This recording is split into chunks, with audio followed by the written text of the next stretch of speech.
So it is the 25th of January already. I mean, no one knows more than you, Nick, how quickly time flies and how much can change in a year. So all my listeners know you, but this is Nick Alvear from Good Lion TV. How are you doing, Nick? Oh, I'm so good. I'm so good. It was a great week. A lot of hard work is paying off, and there's a good grind that's forming now in the workflow that I have around me, and I have like help. There's assistance now, and that makes a world of difference. Truly, yeah.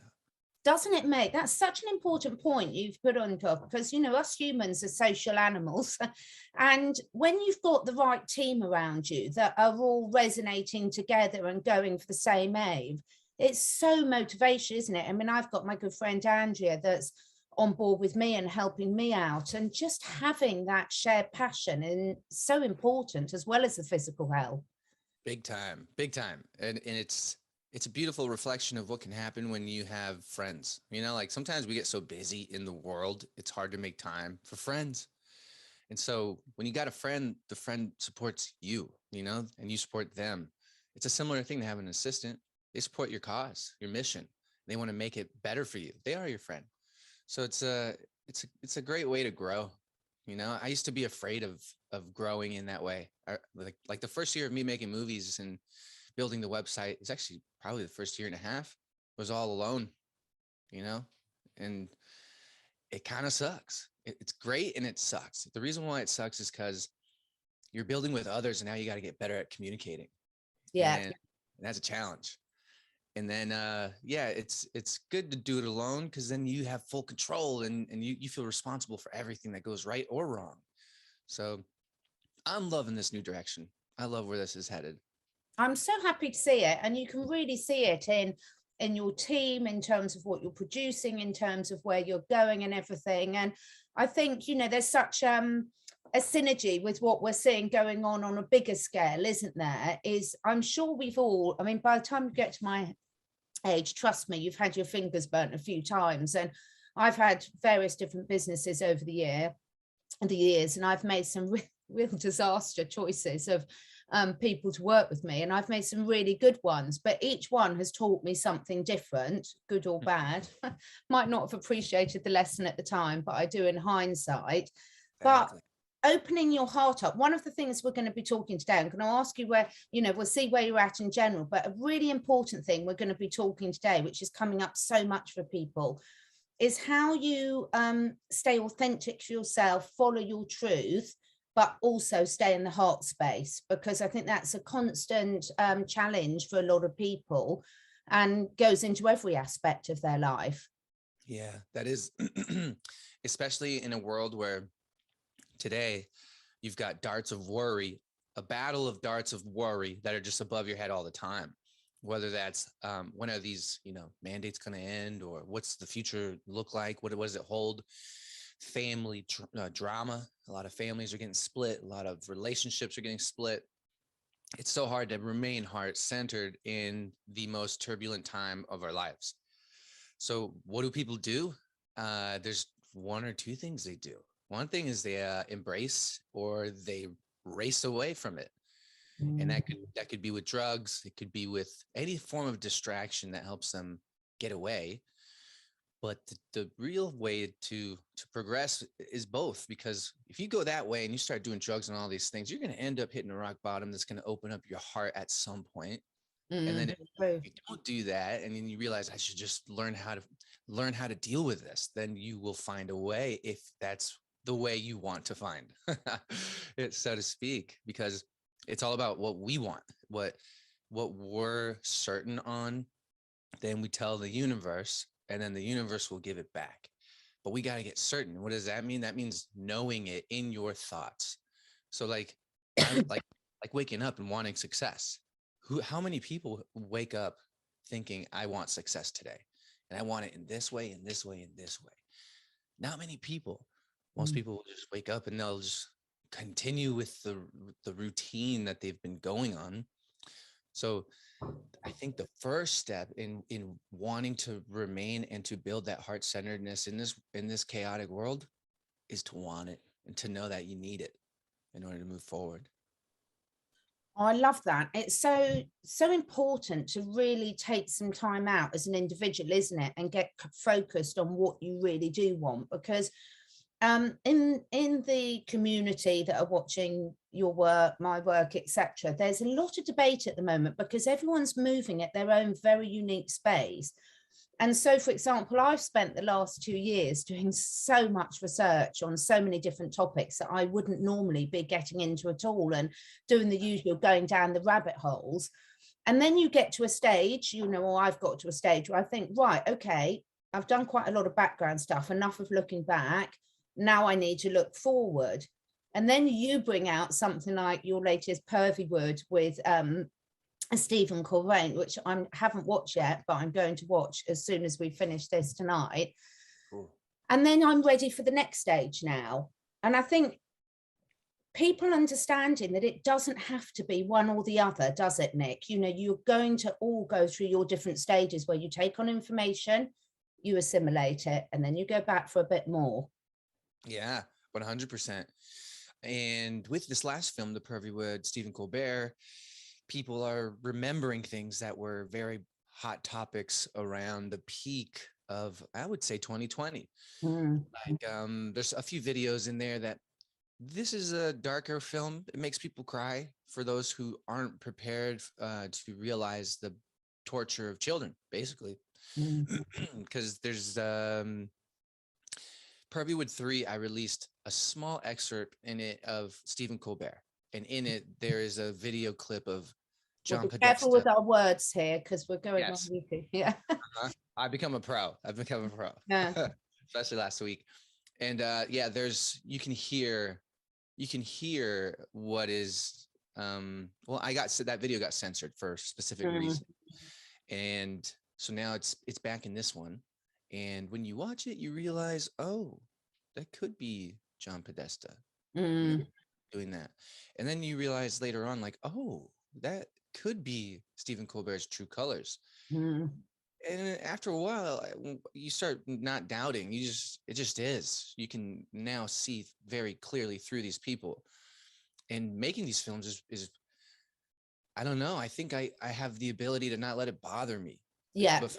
Yeah, for some people, they'll watch it and leave. Some people will cry. Some people will watch it and get motivated to do something. But I feel blessed because I can face these dark topics and it doesn't really crumble me. And maybe that's why God gave me a hard life in the beginning, to be able to withstand the things I'd have to be able to share, or I was wanting to share as I got older. That's such an important point, because also, do you think, Nick, it's because you've got such a clear intent about your why you're doing this and sharing it that you can cope with what is in it and the content matter? That's massive. Yeah, the why is everything. I remember going to Unleash the Power Within, the Tony Robbins seminar in 2016, I think. And that was the most important thing that he drilled into all of us. There was about 30,000 of us in the San Jose Convention Center, maybe a little less. And that was the message, was get your why straight. Because if you don't have a why for what you're doing, when you want to give up, then you're gonna give up. If the why you're doing it is strong and strong enough, you'll never give up. And that's definitely what's propelled me. I remember the first time I really got shocked at, whoa, this is the reality. This is happening to children. And I can remember vividly, I was upstairs sitting on this couch watching An Open Secret, and I felt, oh my God. And then the Hampstead children. And that was when I realized I could make movies like this that will make other people who don't believe in this stuff happening believe in it. And then that's where it started to spark. That's where the whole why came from. It's basically ties back to my mom too, because my mom was sexually molested by her father, who was a priest, Catholic priest. And now I'm shining all kinds of light on this next film that I'm making. It's Pervywood, Mother Teresa, and it's basically a Mother Teresa and a Fauci, Pervywood. It ties in a lot of the dirty truths of the Catholic Church, the Vatican. Mother Teresa, she's Mother Teresa. Most people have no idea. They have no idea. This is where I get most ridicule from my family and friends, is when I start talking about things like this. But so many points you've raised there. And for me, you know, the reason why I want to watch this next version is because it makes my why even stronger about why I'm doing it. Because, you know, I'm a mother of lots of 2- and 4-legged kids. And I cannot let this, you know, whatever little bit I can do, which is a tiny bit of the jigsaw puzzle, but we've all got a little part to play, because every time we shine the light on this stuff and shine awareness, then that's one child, one animal, you know, that is going to be saved or listened to. Because we've all seen so much of this problem is because a lot of the victims are just not listened to, and those are the ones that actually live to tell the tale.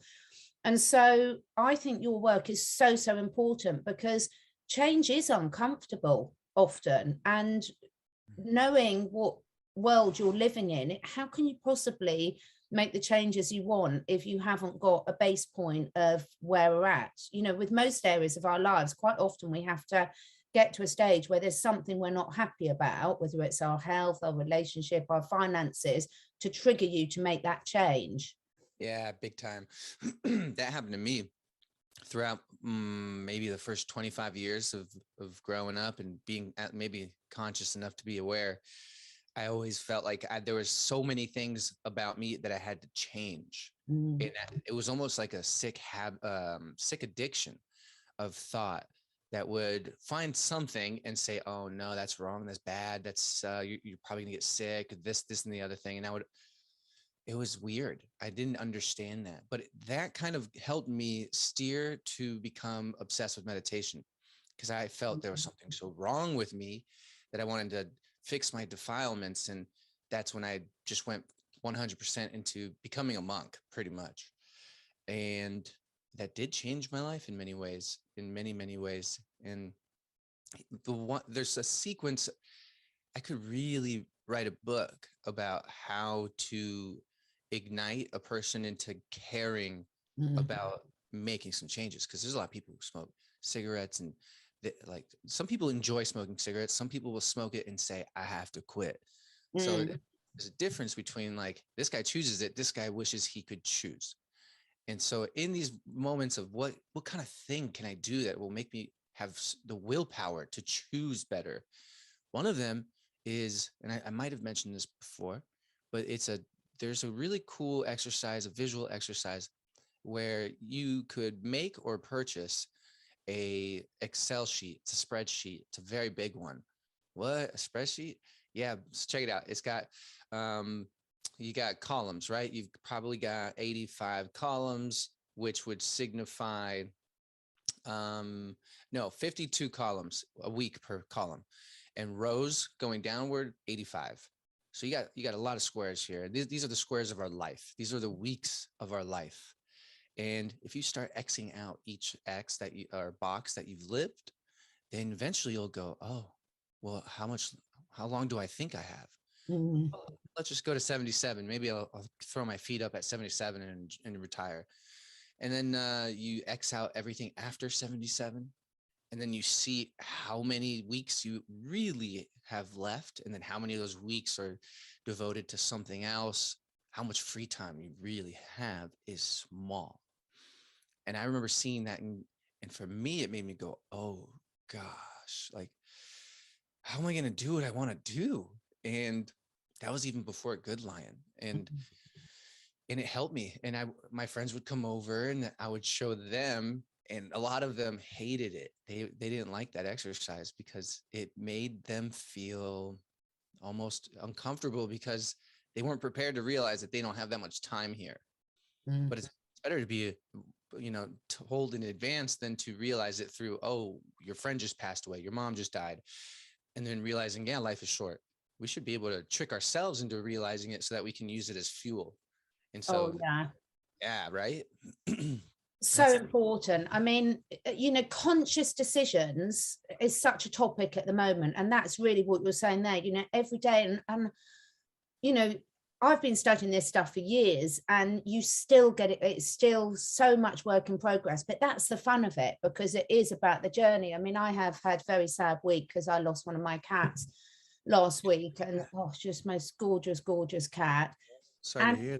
oh, thanks. And when you go through any sort of loss, or something like that, it's such a time of reflection. What could I have done better? How could I have spent more time with them? Whatever that reflection is for you. But if we can incorporate that reflection into our daily lives and make those positive changes and really live every moment of our life, and if we all did that, these evil things wouldn't be going on. You know, that this is the thing. It's like, it's very easy, isn't it, for us to humans to bury our head in the sand and think it's not directly affecting me, so let's just shut all that out. But really, on our subconscious level, we know that things aren't right, even if we don't really know exactly what's going on. Exactly. It's like the bystander effect, where like, you know, someone sees someone getting beat up on the street. Maybe it's a lady getting sexually abused in the street, but everyone walks by it and nobody does anything. The phenomenon called the bystander effect, because everyone thinks, oh, someone else will help. Someone else will do it. Exactly. Yeah. And now that's we can't do that now. We can't be bystanding hoping that, well, I mean, we can. It's great to hope. I hope that Trump really has the devolution theory in his pocket and he's preserving the government, and that it's going to crumble in our favor. But at the same time, if we all just did that, no one would be getting up, going to rallies, showing how many people actually care and are aware. And that's happening a lot. And I almost wonder if it's all by a godly design. Turn up the heat on the earth right now, like not the actual physical, but turn up this heat with you know, the and bring the people to a boiling point, and let's watch them evolve. Maybe. I think that, yeah, it's so true. So if people, let's talk a little bit about your latest film. Now, what are you hoping that that's going to do to people, triggering people, bring up in people when they're watching it? Good question.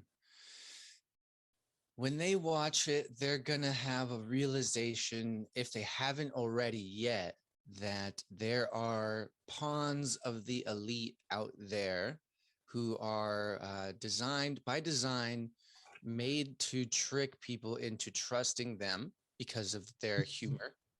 And with that trust, then the programming, the true program that they're creating, that they're broadcasting, it's casted spell, then the true program has its wheels. So, but the thing is, when we realize this, it does not have wheels. And so in watching this film, you'll see, oh, wait a sec, I used to like that guy. And I'm seeing, oh, I've been under a spell. I had totally ignored all of those signs. And so, yeah, like when you realize it doesn't end with Colbert, it doesn't start with him either.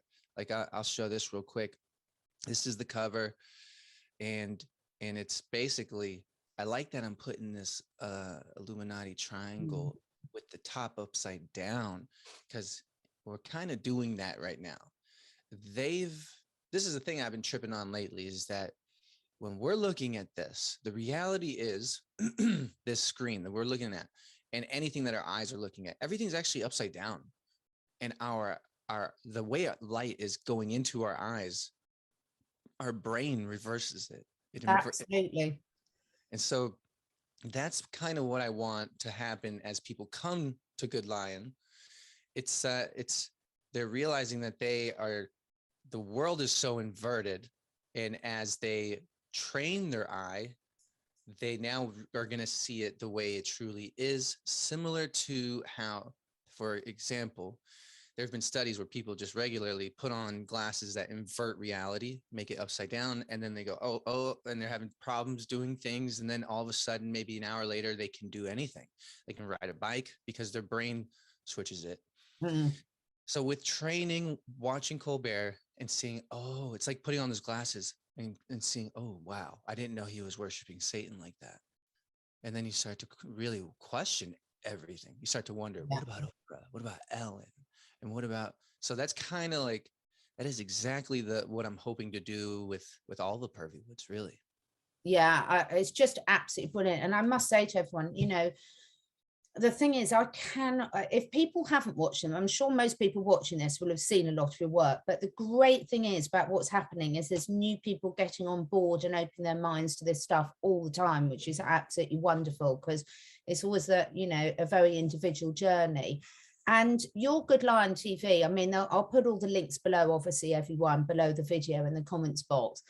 But it's ridiculously good value. I think it's $48 a year to watch all that content. And the thing is, we have been spellcast, we have been television, they are selling the scripts, and now we need to sort of put the balance right, because I've said it so many times, it's like Wayne Dyer quote, when you change the way you look at things, the things you look at change. And you just need that one bit of seeing how things have been averted for people, for them to start seeing the snowball effect of every other aspect of life, isn't it?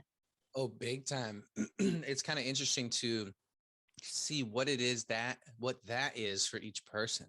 Yeah. Like in 2001, 9/11, that was a big one for a lot of people. They went, hold on, like that doesn't make sense. And then there's video of people down on the ground looking up saying that wasn't a plane. There weren't windows. That was black. Even till today, people like Michael Jaco, former CIA Navy SEAL, says that it was illusionary. Mm. And and I kind of believe it. There's video of someone down below filming the plane, and you see the wing goes behind a building when it should have been in front of it. And it's a trick of the eye. It's kind of like when you wonder what kind of technologies they have that they haven't released to the public. It's far advanced than what they're giving us. So back then in 2001, I'm sure they were doing some CGI already. And Oh God. right. And even Nick, even on something really simple. So I used to be part of a book club with a group of my friends. We'd all read the same book, and then we'd get together and discuss it. It was really a good excuse to drink wine together. But anyway, but the thing I loved about it is you're all reading the same book and you're all coming up with completely different interpretations. And I've been through stages of like reading the same book several times, a few years apart. And each time, because you're a different person then, because you've got a different awareness, you get completely different things out of it. And this is what I love about what you're doing, is you're putting down a record in time. And then each time someone watches one of your movies, they will get something completely different about it, because you're never the same from one second to the next. Your awareness and your mind does play tricks on you, and you only open up to receive the information that you can cope with at that time. Exactly. And having the awareness that we may not always be right is good, because then it leaves doors open for growth. I remember people sending me videos when I was working 9 to 5, and I was open enough to watch them, even though I immediately thought this is bullshit. Like, I don't want to Yeah. watch this. But then I thought, why do I not want to watch this? Like, aren't I curious still? And I remember I had a boss at that time who it's just so eerie how much I've become like him. It's weird. But he told me one day, he's like, I want you to be a little more curious about things. And I thought, what? And then it did hit me, because it was true. And so then with that curiosity, I would allow myself to watch or experience things that were uncomfortable. And for example, like a flat earth movie. I remember at that time, I'm like, the world's not flat, but I'm curious why people think it. Let's find out why they think it. And then in finding out why they would think it, I would realize, like, oh shit, man, maybe they're right. And then I would have a great time just, fondling ideas of possibility. And that for me, maybe it's the Pisces in my Mars. I love to daydream. I love to dream of possibilities. So that's a thing, if people out there can not hold so tightly onto what they think is the only way, they may find other ways that add to their way and makes everyone happier. Yeah, my friend Bryce and I, we're doing a series at the moment about discovering your passions. We really want you on for that. But we say to each other the whole time, you know, the classic thing is the more I learn, the less I know. Yeah. And we love that. So, you know, I came from a scientific background, and, you know, it was all about prove it, prove it, prove it, prove it. And you still get asked a lot to do that. And now it's just so freeing to say, you know, just to keep questioning, because the true meaning of science is to question and then prove or disprove the question. And I think that's what life is really. You know, keep questioning, and, you know, your results will tell you how it works out for you. It's like, you know, you see people who push all these health supplements and things like this, and I've got ones I love, but the results are pretty obvious really, aren't they? Yeah. Got to look at yourself physically, look at how you're feeling, look at your vibrancy, and then it's pretty obvious whether it's a good one or not. Yeah, big time. Yeah, this is the beauty of growth. I do look forward to seeing how we all grow together, how we're Yeah. all, because that's the biggest challenge. It feels like right now, it seems like we're all getting on the same page. Like, but it's just taking time, and it's hard. I still watch videos of people who are they're very strong mockingbirds for the media, Mm. and to the point where they're like they are growing a hatred for for other people that don't think like them, and they are the ones who lack this curiosity the most. They're not sitting there wondering why others are acting the way they are. They and if they did, they might be more curious to ask and then grow through it and find out, wow, we're all pretty much just the same. Oh You know? yeah, and different stages of your life. I mean, I can remember when I had two really young children, lots of animals, full-time job, all the other sort of things you're trying to fit in. And there's no way I'd have had the time then to fit in the level of research I'm doing now. I just physically not enough hours of the day. And now I'm at a different stage of my life where I can do that. And everyone's situation is very unique, and that can change like that, particularly at the moment where a lot of people are having to find themselves looking after loved ones and things. Mhm. So I think that's so important, just to realize that everyone is at a different stage, and to keep that open heart. Um, because we didn't, I mean, when I look at things that I used to believe 10 years ago, I think it's laughable now. It's like, what was I thinking? But, you know, that is the beauty of going through these different stages, isn't it? Yeah, big time. It really is.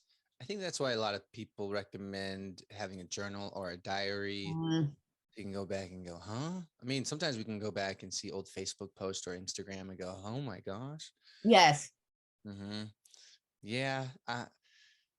Yeah, it's something. It's something.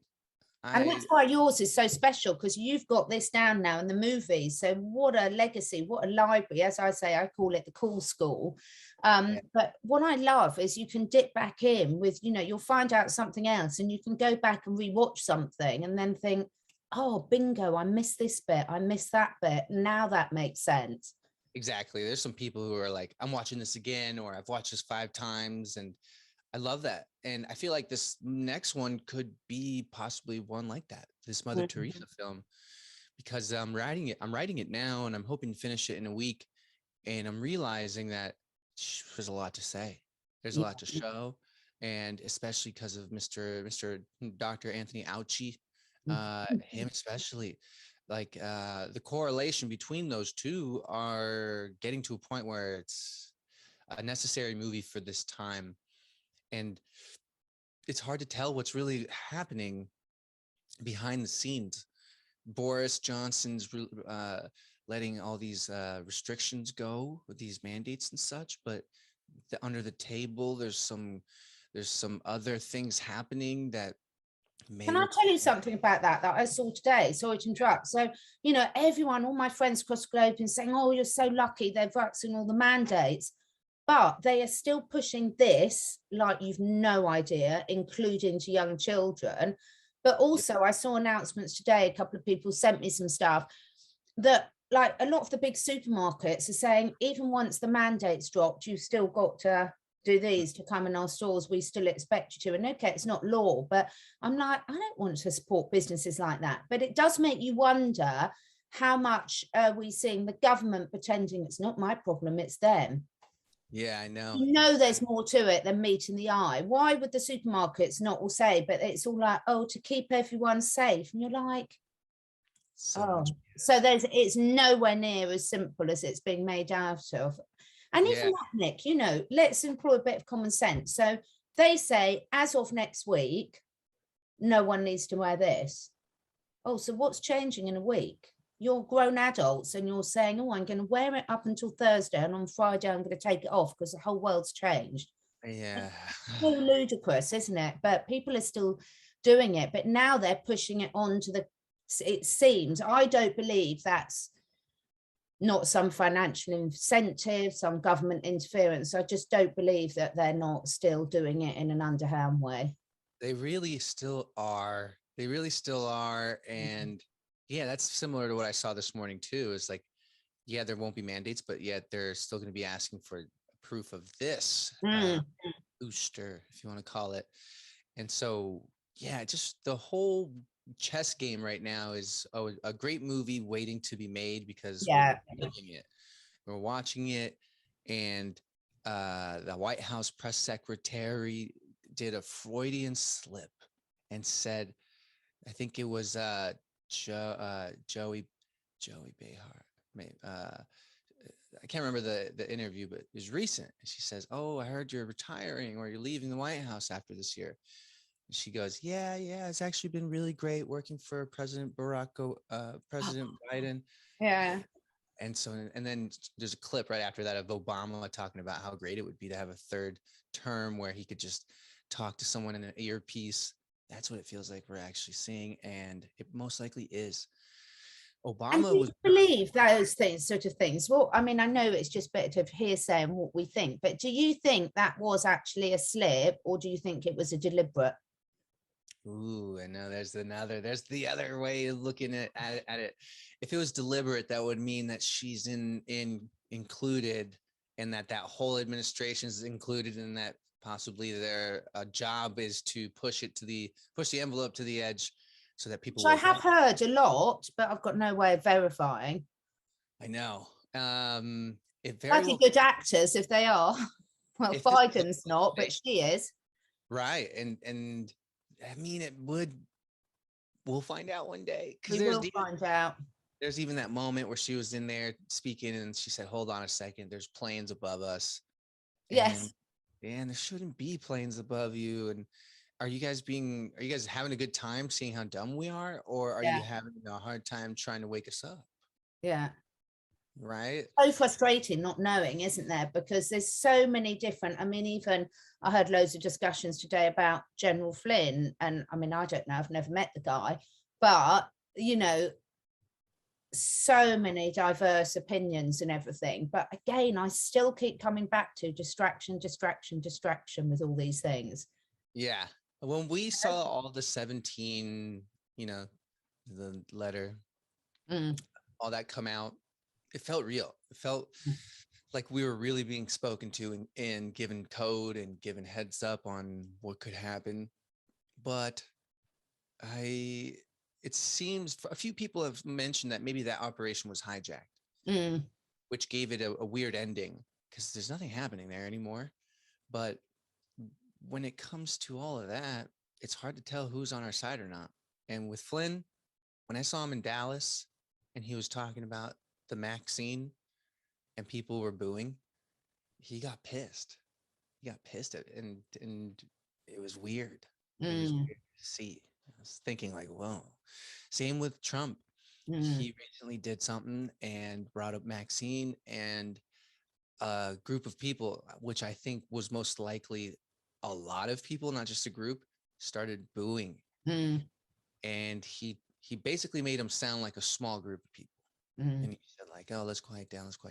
So yeah, it's very confusing. I don't know where we are on that, but I can have a hope, and that hope is where the devolution theory says it is. And if people wonder what's that theory, you can DuckDuckGo, Patriot Patel, devolution theory. It's like evolution, but with a D. Mm. And there's movies on Good Lion TV. If you go to the Mr. Truth Bomb, on the front page, you'll see it's Trump holding an American flag. He makes a lot of films that are completely revolving around the hope of Trump and that whole movement. Why does the White House have a wall being built around it right now? Why are Exactly. Yeah, and why is there explosions going on the second floor? I think even a parliament building in Canada also has a wall being built around it. They are preparing for in North Carolina, South Carolina, the border. They're doing a mock civil war in Yeah, I a know. few weeks. Yeah, to where the U.S. Army is fighting against freedom fighters.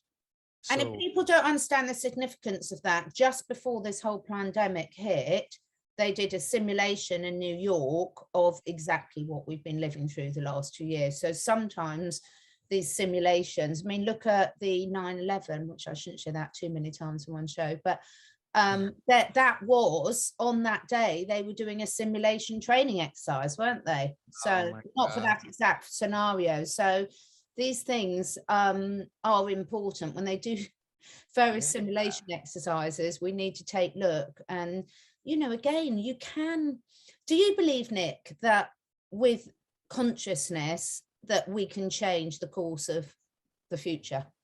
Absolutely. Our consciousness is so distracted in the world. The majority of people, there's a lot of people out there who are hip and they're like, hey, I'm going to train my mind to be still. I'm going to train my mind to generate love and kindness. And there are maybe a majority of people who aren't like that, who see the billboards, who see the TV, who watch the sports, who watch the movies.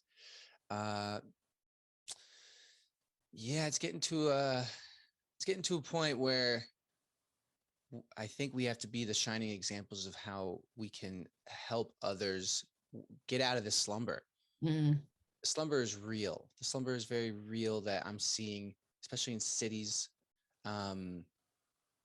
especially LA. I'm in LA. Yeah. It's something. It's something. I lost my train of thought. I was going to bring up something in regard to that. Being the shining example of sort of living the love, because when we're looking at creating the future, for me, that doesn't mean that you don't keep educating yourselves on what's done, because when you know the mistakes of the past, particularly ones that have been deliberately hidden from us, then it's much easier to make conscious decisions for the better, isn't it? Yeah, and this is a really good time for people to sit down and learn, because a lot of people lost their jobs. Maybe they're on support. Lately, I've been watching I put this on Good Lion TV in the Red Pill Cinema. It's the Greatest Story Never Told, and it's about Adolf Hitler. And when you start to watch it and you realize, hold up a second, it's highly possible that what they've done to Trump, they did to Hitler. Yeah. And when you see that, you go, hold on a second, then what's going on today? Everything must be inverted. For example, everyone is starting to get very hip to the vaccine, to C-19. But now what's going on? Now we have a looming threat of a world war. And it's almost the great distraction. Once we're all like, hey, what's going on? Ukraine is at the center of this. Russia wants to take care of Ukraine. The U.S. does not want that. So the U.S. wants to take care of Russia. What is it that's really going on? It seems that because in the Ukraine, that's Biden, that's Obama. There's so much corruption. They've been taken over by that corruption. And Putin may have been Hitlered and Trumped in the same fashion. Whatever they tell us is usually the opposite.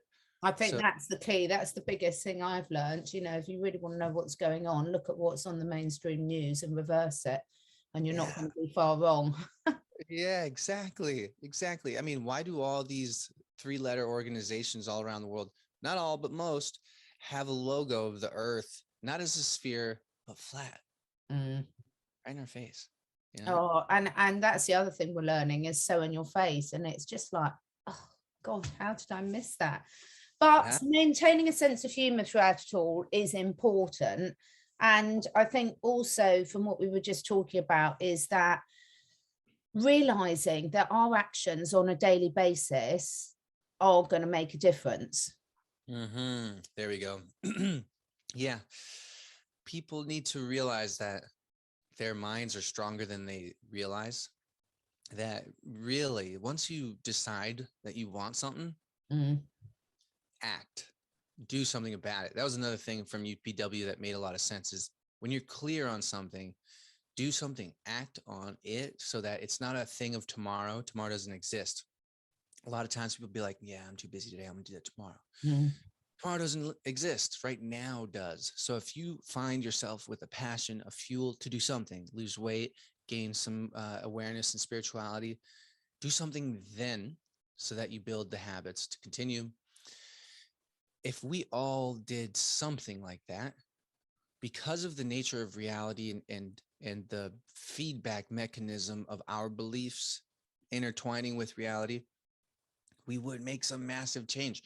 And it's actually already happening. The Great Awakening is that. We're all becoming hip to, wait a second, that's a boogeyman. They're not really, they're just using fear to scare me. They're not real. The Wizard of Oz.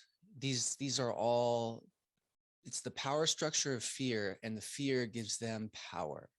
And truly, fear is nothing real. It's we give it the power, which is very interesting.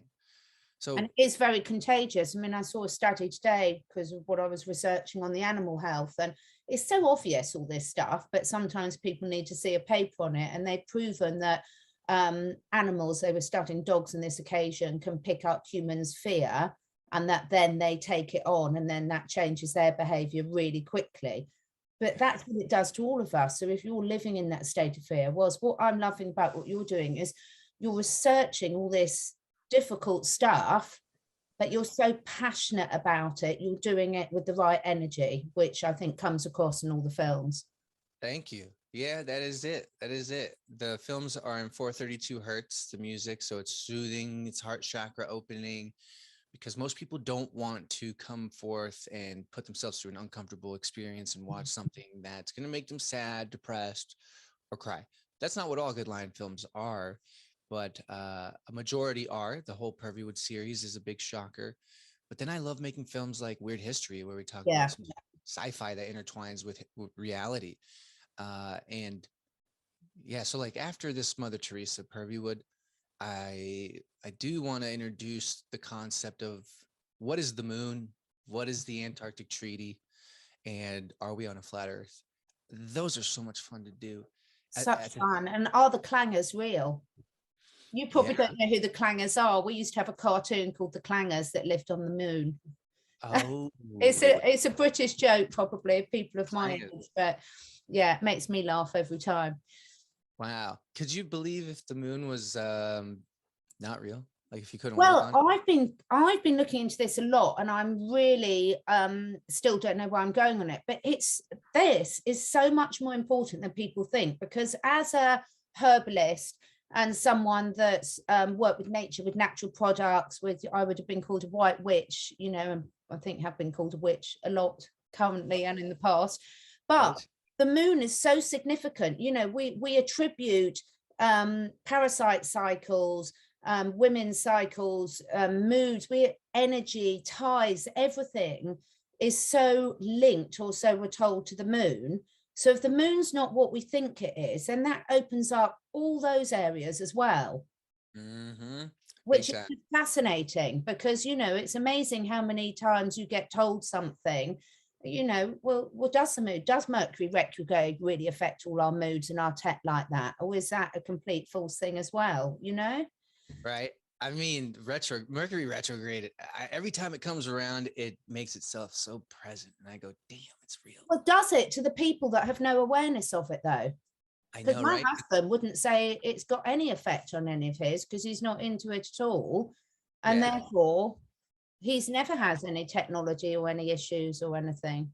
And then what if isn't that interesting? Does it, if people don't believe in it? Exactly. And that could be tying back to what we believe in is what we create.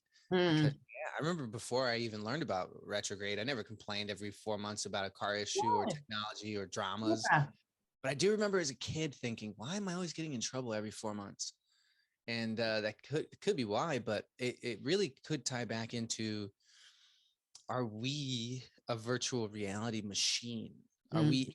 we like in one? Are we an Oculus Quest bodysuit instead of a headset? And are we the programmers of our reality as well? And quantum physics will show that possibly yes, that we are. And I find it true. Some days this is what I do. I wake up and I will make sure that the first thing I try and do, and I do, is listen to the birds outside. Mm. That means that my mind is quiet enough that I'm paying attention to the stillness inside and outside. And just being there for 5 minutes, sometimes one, sometimes 10, sometimes 30, will set the standard of peace for the rest of my day. Because that's where I think the true ultimate creativity comes from, is from being in the present moment completely, where thought is not a jungle gym where we're playing and planning and worrying and excited and dreaming. That's good. There's nothing wrong with all that. It helps guide us. But it's like, do people go to the gym and work out all day? No. Some Dorian Yates would work out for 45 minutes every day, and he was freaking huge. Of course, with steroids, but not everyone on steroids was that huge. Yeah. So it's all about concentrated effort in how you do things. So if you're waiting in line and you're like normally like, oh, like you're at a grocery store and you're like, I don't want to wait in line, and your mind is going places. Most people don't realize that that could be an addiction to thought. And when we realize that we could get rid of that addiction by understanding there's a realm called no thought, we can then get better at that. Kind of like if you're learning how to balance on a tightrope, at the beginning, you're going to suck, and it's going to, but you might get it for 1 second. So in the beginning of your mind training, you might get that moment of no thought for 1 second. But that 1 second, the next time you do it, it's going to turn into 2. The next time is 4. And then you'll have moments where you're like driving and you have no thought, and you're in line at a grocery store, you have no thought, or you're working and there's no thought. For me, finding that place of no thought, that is the bucket of creativity's water that I go and I scoop up. And yeah, that's what I'll do when I make music and movies. And when I wake up. Brilliant, isn't it? It's lovely. It's such fun. God, I could talk with you about this all day, but we mustn't keep everyone coming for so long. So is there anything else you want people to know about before we finish, Nick? Yeah. Do you want to see a minute trailer of the PURIUM movie? It's I YouTube safe. do. I Cool. really do. Let me share it. It's been I did show it on Jayco's. I showed it on mine. And here I we did go. see it actually. It's really powerful. Cool. All right, here we go. This is for the fam. Follow me down the rabbit hole here, okay?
Who is Jeffrey Epstein? I've never met Jeffrey Epstein.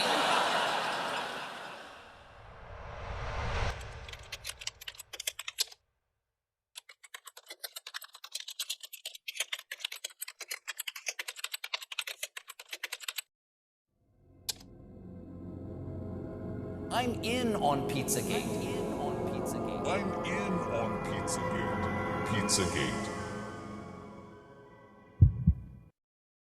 Oh. Mm. When you look Crazy. at him, I mean, I didn't even know who he was before this all came out for you, because I don't watch things like that. Good. When you look at him, Yes. oh, That's the repulsive. thing. Would not want to be in the same room as that man, would you? No, I wouldn't. I could see it. Yeah. And most people, oh yeah, the reason why I made this film is because he called me out. As you saw in the trailer, he had his fun and made fun of me a little bit.